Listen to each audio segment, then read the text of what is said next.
Hi, I'm Ken Heyman. As Managing Director of the Advisor Institute at AllianceBernstein, I meet with financial advisors every day. One thing I hear expressed over and over is their frustration with how much they are juggling. The advisors I talk to are constantly trying to balance competing priorities, from managing client relationships to prospecting for new business, and of course, the tasks of leading their team. This problem of juggling is why we created the AllianceBernstein Digital Coach. This is a proprietary tool that draws on the wisdom of behavioral economics and unique perspectives from the Advisor Institute's practice management experts. In less than 10 minutes with the Digital Coach, you will be able to identify and prioritize the top needs of your practice. And armed with those insights, you will be well on your way to tackling the challenge of limited resources while positioning your business to seize opportunities for growth. Let the Digital Coach guide your journey to success. Visit abfunds.com/go/digital coach. That's abfunds.com/go/digital coach.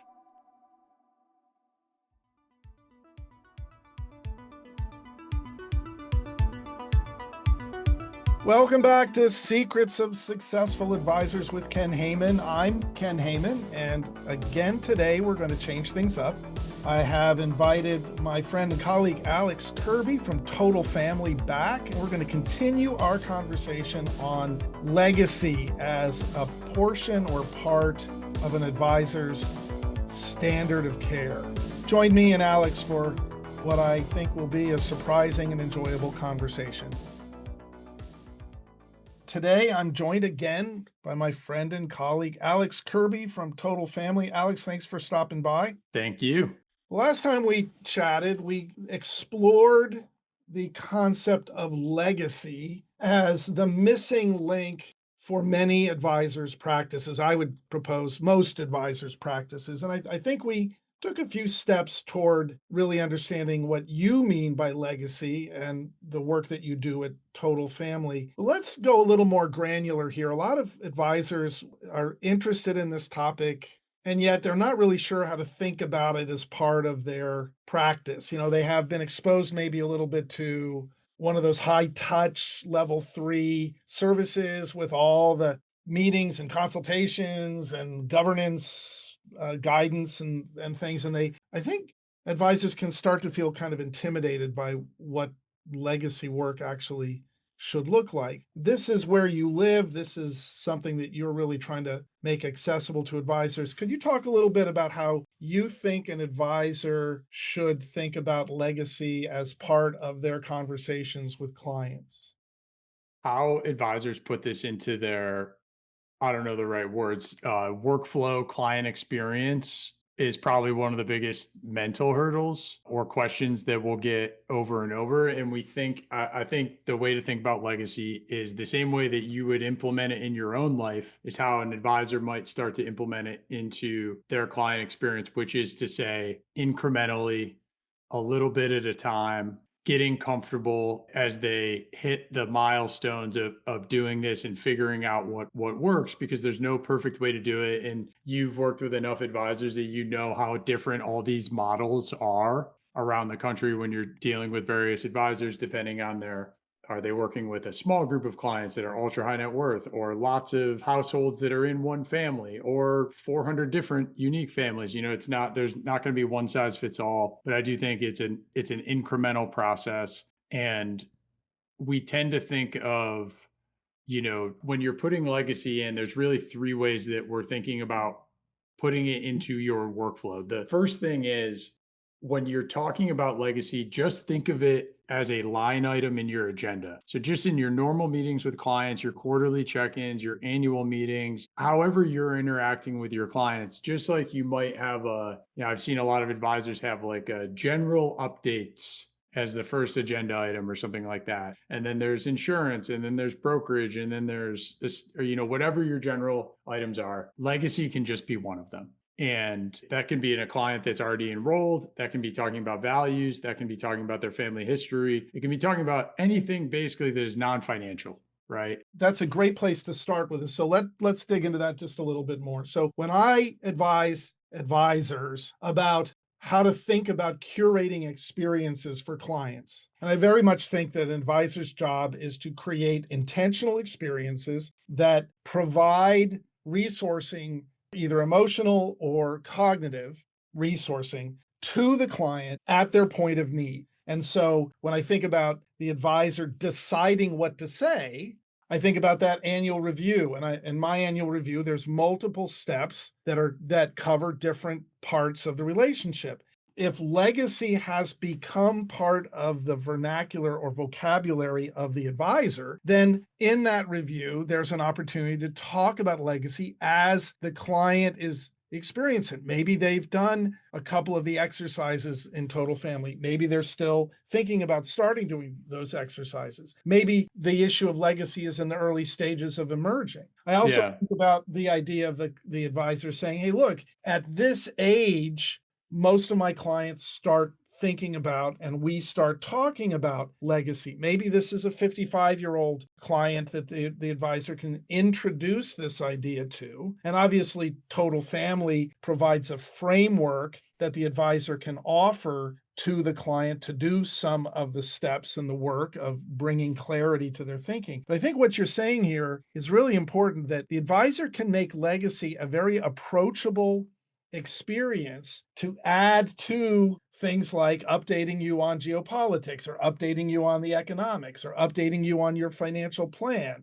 updating you on the conversations we're having about legacy and the exercises you're going through on legacy, or inquiring about one of the exercises they did. So I think what you're suggesting is that this can be very much woven in to the conversation, doesn't have to be seen on every occasion as a huge separate event that you're setting up with the client. It's very much part of the larger conversation. Right.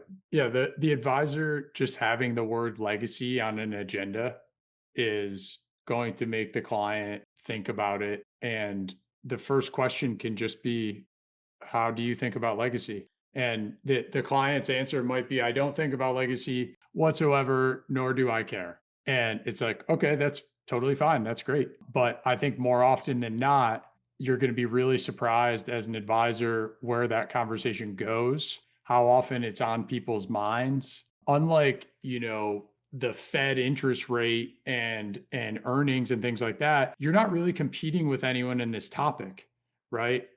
For, like you mentioned, market commentary, they might be getting market commentary from all these other areas, and it's really tough to kind of differentiate on market commentary. But here, there isn't a lot of people asking about this area of their life, and people will lean in and say, oh, you know what? Like I was just having a conversation the other day with a woman from Charles Schwab, and she said, my grandmother just passed away, and I've really been thinking about this stuff. And so I think, like, having these different, just that word there is going to be a prompt for people to, even irrespective if they use Total Family in any way. Advisor can not use Total Family and still have these conversations with a client. And the more it's there, both the more the client is going to be thinking about it, and the more comfortable an advisor is going to be. If that's just a standard, like, agenda item, remove general update and just put legacy, before you know it, after a year cycle, you're going to have hundreds of these conversations. You'd be really comfortable kind of going down this area. And this is, I think, the important thing, Ken, is like, no additional meetings needed here, right? Just put this into your existing way that you're supporting clients. Well, just to confirm that, what I know about the relationship between advisors and clients is that advisors and clients have this kind of tacit agreement about what we think we should be talking about. So the advisor kind of grew up talking about a narrow range of subjects, Right. and the client has grown up with other advisors talking about a narrow range of subjects. And so the assumption is this is what we talk about when we get together. When I published my effective client review model, we exploded that into a variety of explorations that we thought were appropriate for advisors to have. And what advisors said is, it never occurred to me to have this conversation. What I'm also aware of is, just like you described in your colleague at Schwab, things happen in life that stimulate this question. We Yeah. talked last time about the fact that I have a grandson now, Rowan's 2 years old. I'm thinking Mhm. completely differently about the scope of my life back to my grandparents and great grandparents, all the way down to him, because this event happened. And I believe that observations will concur, and I think most advisors will concur, how surprised they are about what clients are willing to talk about if they will lead and encourage the client to get comfortable with this subject as just a normal part of the process. If you Mhm. demonstrate you're comfortable with it, they'll become comfortable with it and maybe even become passionate and interested in participating in the conversation with you. So that's the first level. Let's get comfortable with it. Let's make it part of the practice. Let's open up for conversations, see where people are going, use triggers in life to say, hey, this, when I had this similar experience, it started me thinking along this. Have you thought at all like that? What's going on? Mhm. So just becoming comfortable. But of course, then there's some more advanced things that somebody can do if they've integrated legacy into their practice. So what happens as they get more and more comfortable and it becomes part of their normal conversational model with clients? Once you're having legacy conversations with clients and you realize that very often that you're going to run out of time, you'll have it as the first agenda item and you won't get to anything else. Whether you're using us or not, if you're using Total Family, your clients are going to have values, purpose, roles, milestones, legacy letters, all these things that they're going to want to discuss with you as their trusted advisor. And many times it makes sense just to have a meeting about those things. So we have a few variations of those meetings where you might sit down with a couple and discuss their own personal values, purpose, and roles along with their family values, purpose, and roles. That's a very common meeting that we teach advisors to have. We have sort of a standard agenda for it. But to me, the biggest opportunity for legacy as a general topic is to meet the heirs and the children, to meet the heirs and the children and the spouses, because we know that women are outliving men.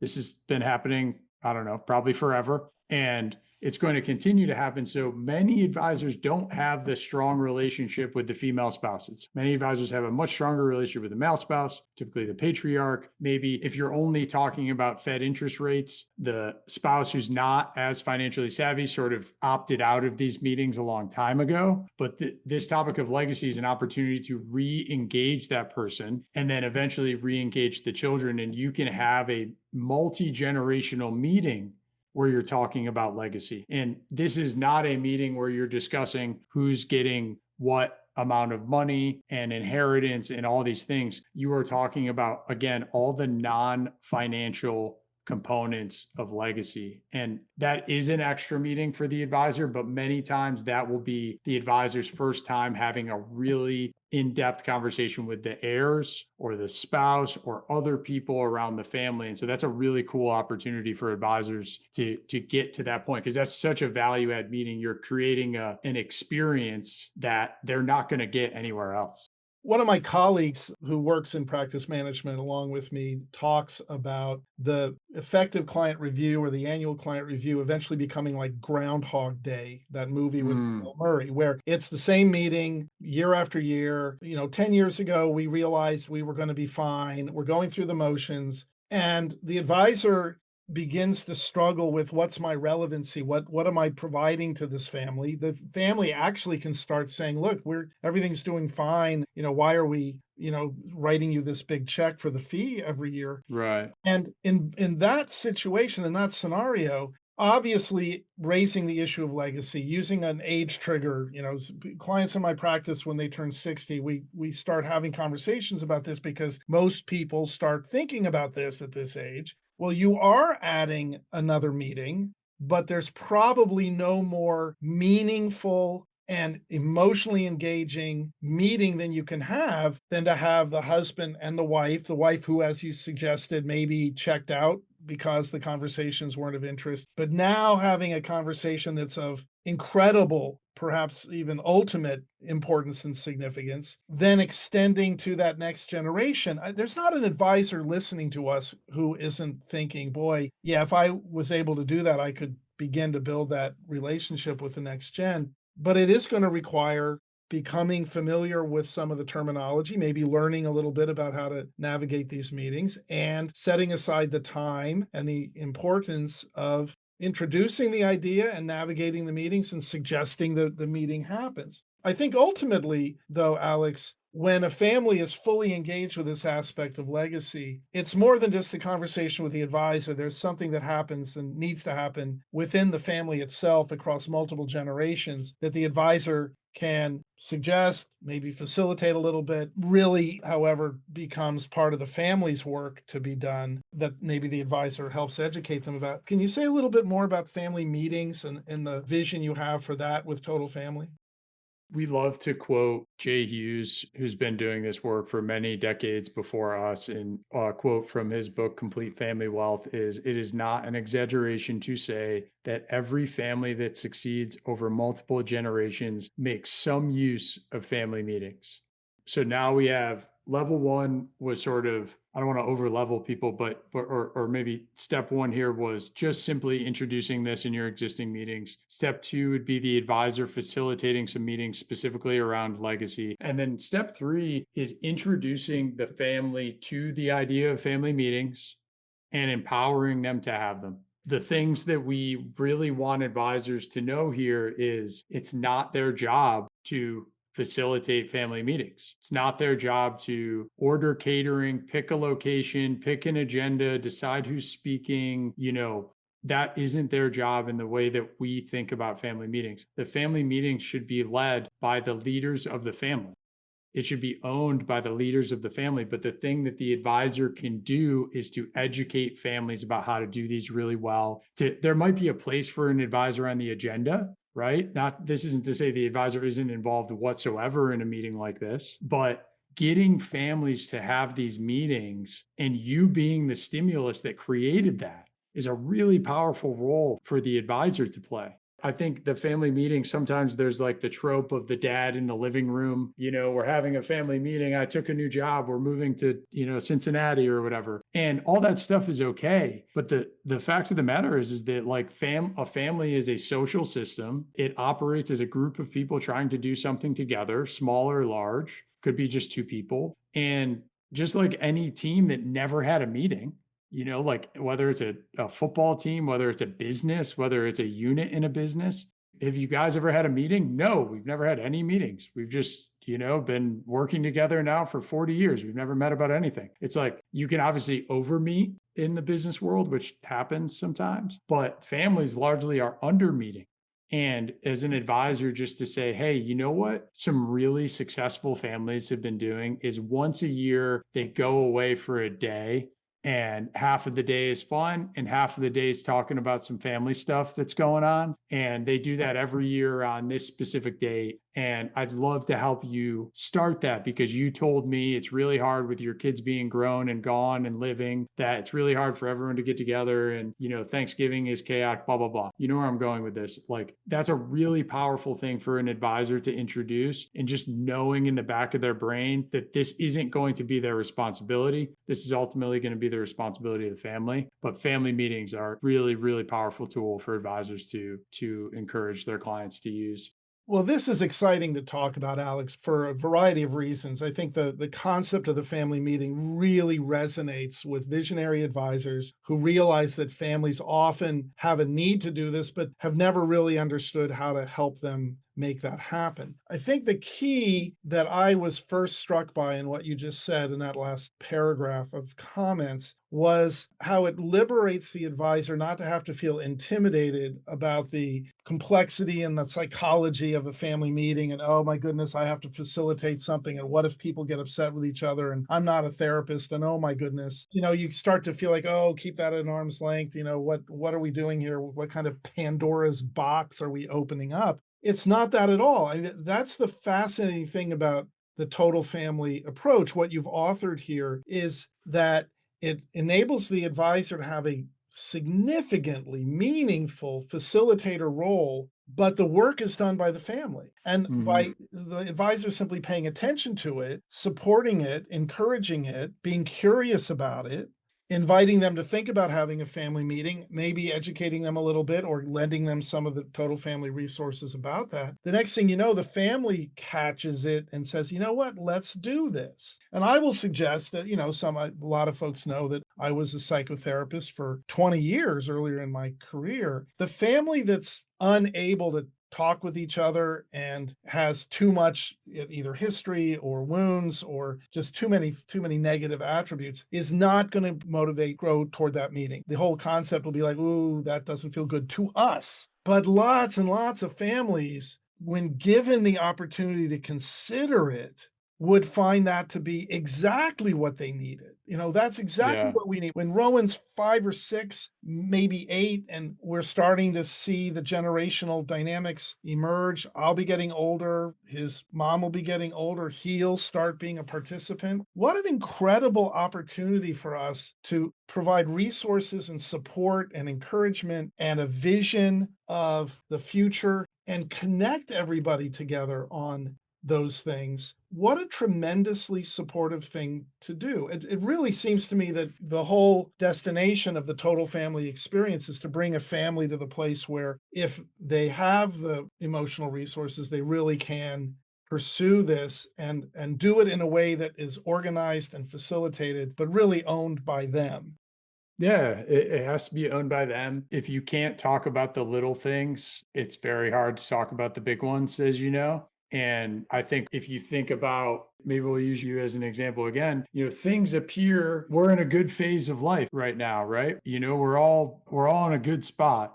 We don't really want the first time that we have to get together to make a decision is when we have to make the most important decision that we've ever made. And we've never made a decision together before, and we've never thought about it. We haven't talked much about really anything. And now we have to make the decision with the stakes at the highest that they possibly could be. So I think like getting the idea of getting a family together and just getting them used to working together, making a shared decision, enjoying their time together.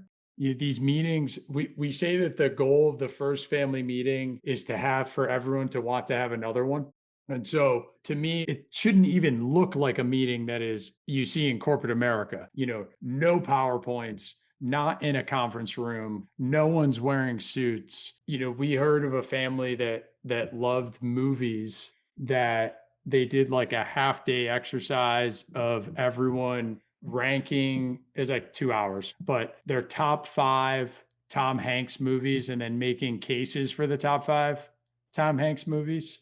And so that was like their before lunch activity. And then I forget, they went and did something fun in the afternoon. That's it. That's meeting number one, is for the family to get together and enjoy their time and start to just sort of flex some of these muscles, because there are tough days ahead. There are big decisions down the road. There are people that we're going to lose people. We're going to gain people. Things are going to happen. We're just going to have hard decisions to make. So let's figure out a way to be together and come together and do this in some way. And you, as an advisor, are the person that is telling them this. You're the one telling them to prepare for this. Hey, you're worried about this. It's happening in 15 years. Let's use the next 15 years to really make sure our group is strong and understands how to work through some of this stuff. And when we get to this big decision, we're going to be ready to make it. That's really what we're doing, or what we're suggesting.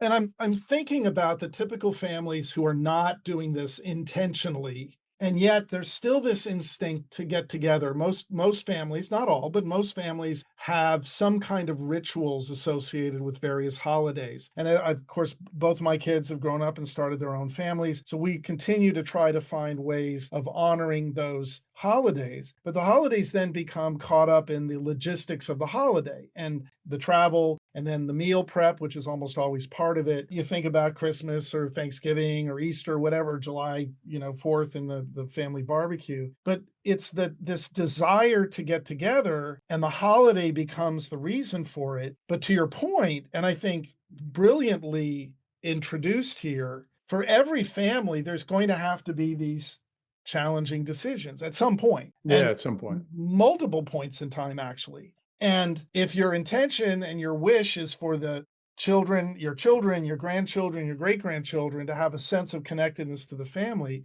how could any family not think about and embrace the idea of, as you just said, use those 15 years to develop the muscles and the structure and the confidence and trust in each other and the awareness in each other to face these decisions with grace and courage and comfort with each other rather than being thrown into it with no preparation at all. The idea here, Alex, is this wonderful kind of evolutionary process. You start out with total family, start to flex your own muscles about intention. What are my values? What's my vision? What's the purpose of my life? What am I about? What have I been about? What do I want to be about going forward? And then kind of begin to put words on it, maybe with one spouse, maybe the advisor starts to become part of that. As the advisor steps into that, what an incredible acceleration of their role and Yeah. status in the family. But I think your vision here of flexing the muscle, that deserves a little more conversation, a little more fleshing out, because I think that's the ultimate goal of what you're talking about here, isn't it? Isn't the ultimate goal to bring a family to the place where they have developed that muscle so that the process of decision making can really happen with a great deal of resourcefulness and resilience inside the family? Yeah, I mean, I don't know. A recent example might be the pandemic. We saw really well established, thoughtful leadership teams who were ready to make very fast decisions under crisis and duress. And then we saw companies who were nowhere near ready for it. And so I think that's like an example in the business world that could also translate to family. You alluded to the holidays with your kids. I mean, I would just say I think avoiding the holidays for family meetings is smart for, a couple of reasons. One is it's a lot going on for people anyway. It's very stressful anyway. As you layer in multiple families and in-laws and all that kind of stuff, very rarely can you bank on whatever. But I think for your family meeting, it's like if you can pick a day, start at a day, depending on where people are coming from, if you can get into driving distance, that's great. But if you can pick a day that works for people and then just stay with that same day over and over and over again so that it becomes a place in the calendar for that. Maybe it's not 4th of July week, maybe it's actually the week after 4th of July and it's, the second Friday after the 4th of July.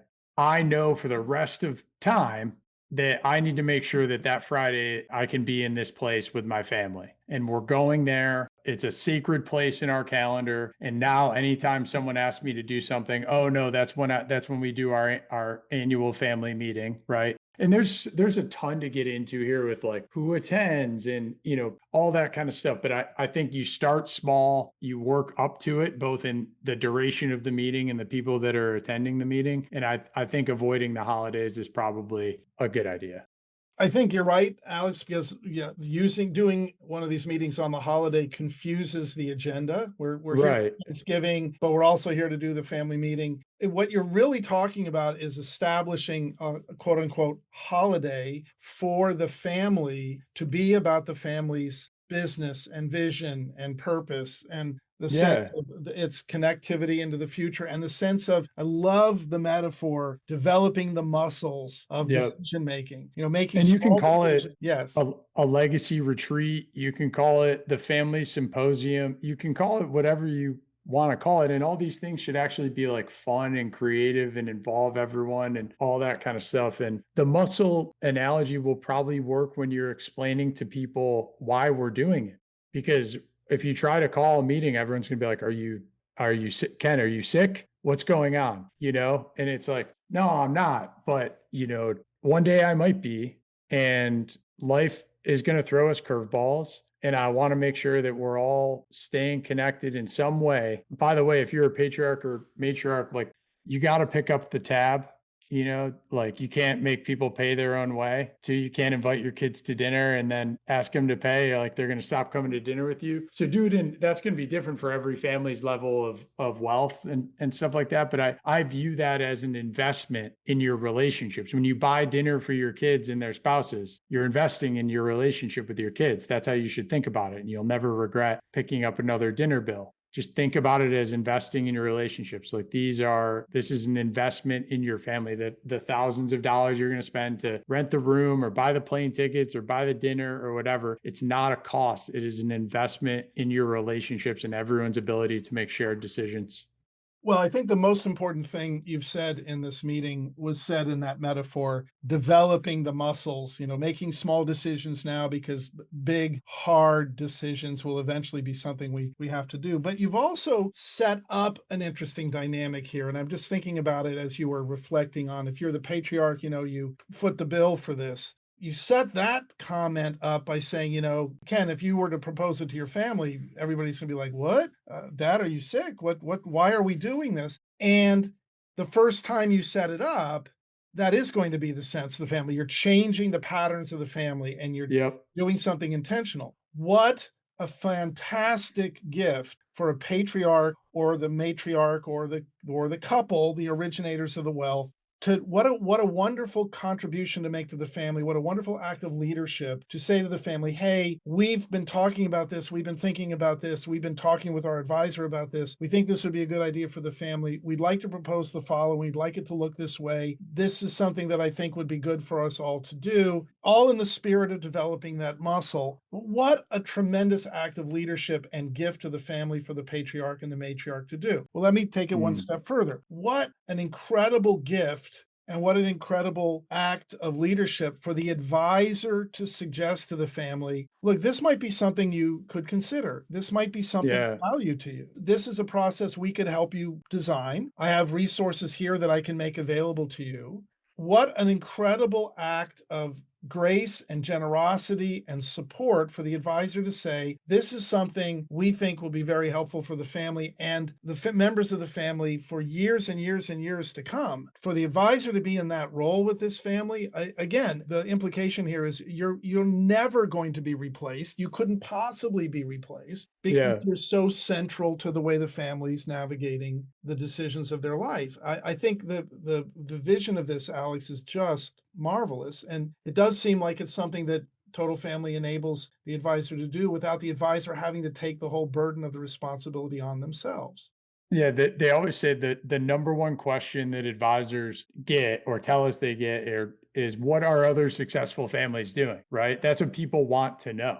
And so this is pretty easy in terms of an idea that you can surface to say, yeah, this is what successful multi-generational families are doing at the ultra high net worth level. Now, they might look different for every family. What it looks like for the Bezos family having a family meeting might be different than what it looks like for the Kirbys. But the idea is the same, just like, there's some companies that can afford the Four Seasons and there's some companies that have a company picnic. It's different degrees of it. But when clients they ask a version of this question, what am I missing? What else should we be thinking about? And it's, saying an estate plan, you need an estate plan. They're like, I know. And it's true, they do. But coming at it from the angle of legacy and just taking them through this progression to kind of finish where we started of, okay, now you've surfaced legacy. Now we've had a couple conversations about it. Now I understand how you're thinking about it. Now we're having a more in-depth meeting about it. And now I'm really empowering you as your advisor to take the lead on this on your own, because a client wouldn't feel comfortable leading a family meeting until they've had some conversations with you about legacy, until you've brought it up in conversation. So you're sort of like taking them along with you on the journey. And then there's no point where the advisor's really out of this. My guess is, and we hear stories of the client calling 3-4 months before, Ken, I'm getting ready. It's year 4 for the meeting. It's the greatest thing you ever told us to do. I was wondering, like, is there a book you think we should read? I sent you my agenda. Do you think that's too much of this or that? Would you be willing to come by for dinner like you did last year? That's what you're going to get from the client. And like you said, Ken, they're never going to replace you. Well, that's a great place to end this conversation, Alex. And as I suspected, the pace was fast. We covered a lot of territory, but also there was a few surprises in there that I just think were delightful. That the idea of putting a family into a process that helps them exercise the muscles that they are going to need at some point in the future. What an incredible gift for the advisor to provide to the family as an act of leadership. So, Alex Kirby, thank you for coming to Secrets of Successful Advisors. For those who are interested, it's totalfamily.io. Go on to their site, poke around a little bit, see what Alex has built, and then potentially get started down that road and understanding how legacy can now now become a critically important part of the way you meet your clients at their point of need. Thanks for taking the time today. Look forward to our next conversation on Secrets of Successful Advisors with Ken Heyman.